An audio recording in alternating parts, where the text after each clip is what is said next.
Without having a family, you know, when these young people age out of the system, if they don't have adequate housing, they're going to homeless shelters, they're going to the streets. They're out here on the streets asking people for money. Sometimes these young women, they are doing things that's not healthy with their bodies because they're trying to make money.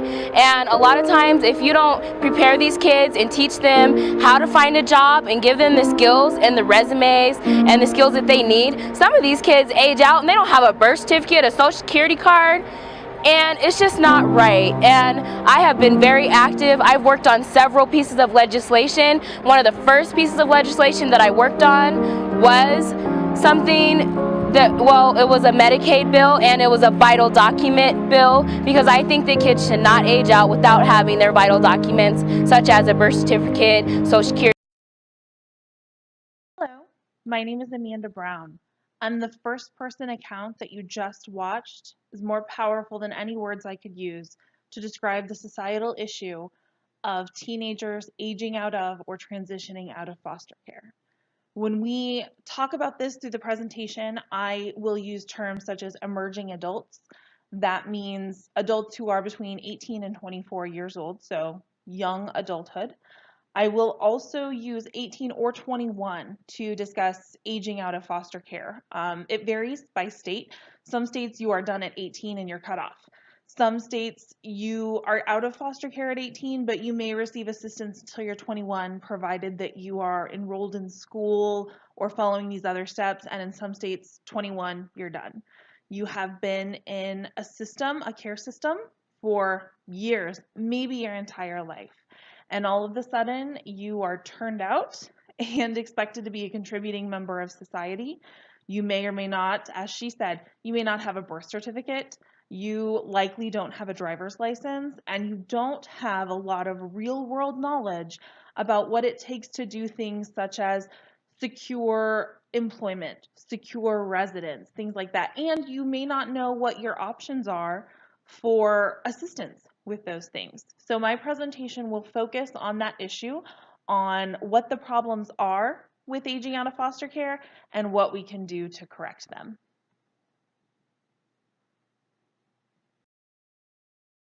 Of the two studies that I have to introduce this topic and describe why it's important for us to think about as a society, the first one is titled Perceptions of Learned Helplessness Among Emerging Adults Out of Foster Care.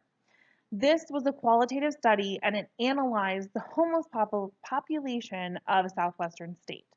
So they interviewed homeless people between the ages of 18 and 24, 25. And of that homeless population, 45% were kids who had aged out of foster care. That's representative of that state's sample, as that state has between 30 and 50% of their homeless population has aged out of foster care. So it was fairly representative. And as it was qualitative, the responses were self-directed. And I want to read to you a few quotes from participants of this study because it was really interesting for me to hear about their problems in their own words. I didn't know what the real world would be like. Nobody had taken the initiative to help me be successful. I don't think I'm quite ready for the real world yet. I feel socially challenged. They need to stop desocializing us. They lock you up so much that when you get out, you don't know how to function in the real world. I don't know how to drive because no one would show me. Living on your own in foster care, you depend on people to do things for you. When they throw you out into the world, you are confused and lost. Foster mom was always saying things for me. I was 20, so I need to say things for myself. When I read these comments, the first thing I thought was, this sounds like prison. It really, in my mind, these foster kids, what they were saying, it sounded like they had just gotten out of prison where they were basically mindless robots who are shuffled as needed and don't really have a say in what goes on in their life. And I understand that a portion of that just has to happen because of the nature of foster care. But it got me thinking, what can we do to help these kids more? Something else that was interesting was that, as I mentioned, 45% of the participants in this study had aged out of foster care. The 55% who were homeless and had not aged out of foster care expressed some concerns for their peers who had. They made the likeness to it's like they just got out of jail, they don't know how to live, they don't know how to survive. And it's interesting to me that within this subset of people, they're on the face value, they're the same. They're homeless, they're young adults. But you have one group saying, this group really does not know how to function and how to succeed. And that is very frightening. The second study was a bit more of a research article that I read. The title was Housing and Social Support for Youth Aging Out of Foster Care, State of the Research, Literature, and Directions for Future Inquiry. The first thing I want to touch base on from this was that as of 2007, over 50% of emerging adults were residing with their parents or with their nuclear family. That is a lot. When you consider that 45% of homeless people, of young homeless people, are comprised of children who aged out of foster care, and then you consider over 50% of just young adults altogether live with their parents, these are large percentages of people on drastically different ends of the spectrum. So it is clear to me that these kids are ill-equipped for housing stability.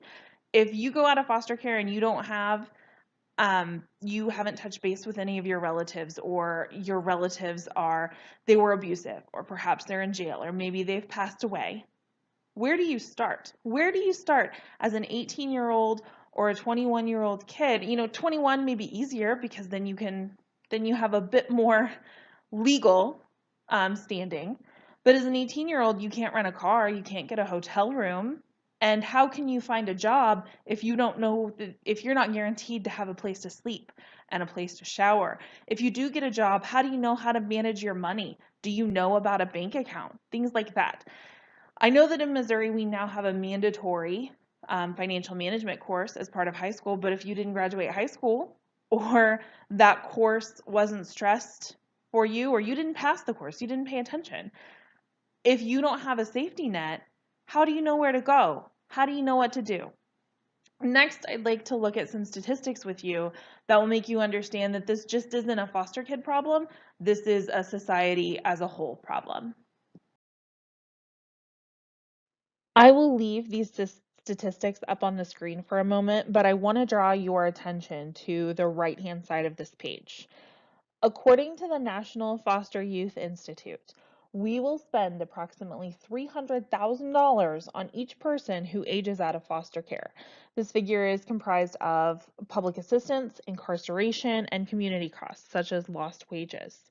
If we assume that there are approximately 26,000 youth aging out of foster care each year, then that means we are spending $7.8 billion per year for costs associated with those who are aging out of foster care.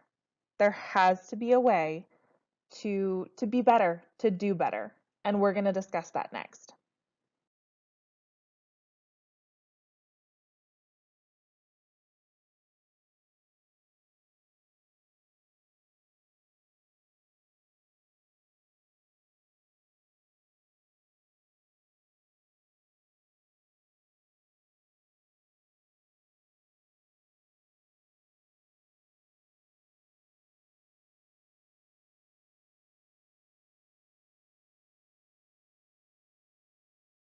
So now that we've covered the problem in depth and we understand how it relates to society as a whole, rather than just individuals, let's talk about some possible solutions. In my mind, I think that one of the best things we can do is maintain housing stability for children in foster care until they are at least 23. If you think about that, that is when most people finish their bachelor's degree, 23, 23. That allows someone to become fully educated. But I do think that with that continued housing and with that additional stability, kids should also be taught things like how to manage a budget, what credit means and how to use it, how to meal prep and grocery shop. These are things that we take for granted or we learn the hard way. But for many kids that have come out of foster care, there's no safety net. There's no fail-safe.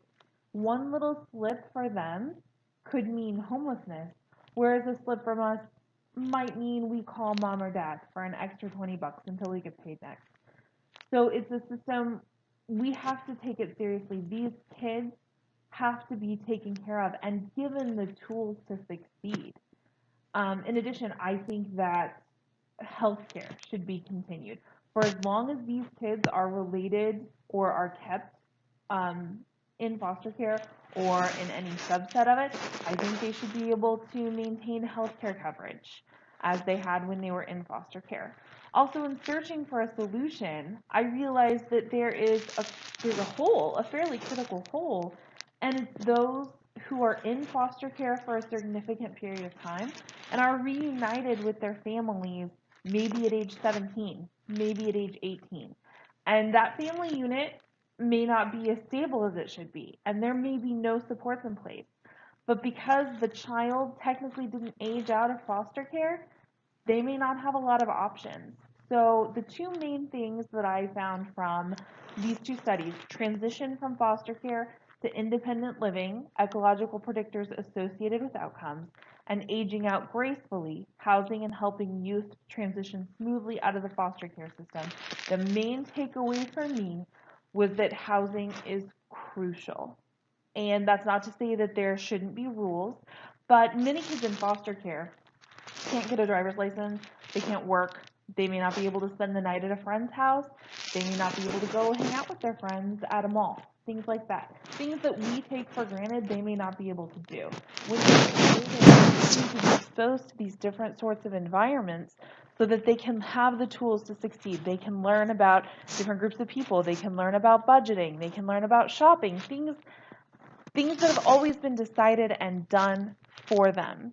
It does these young adults no good to make every single decision for them and then turn them out on their own.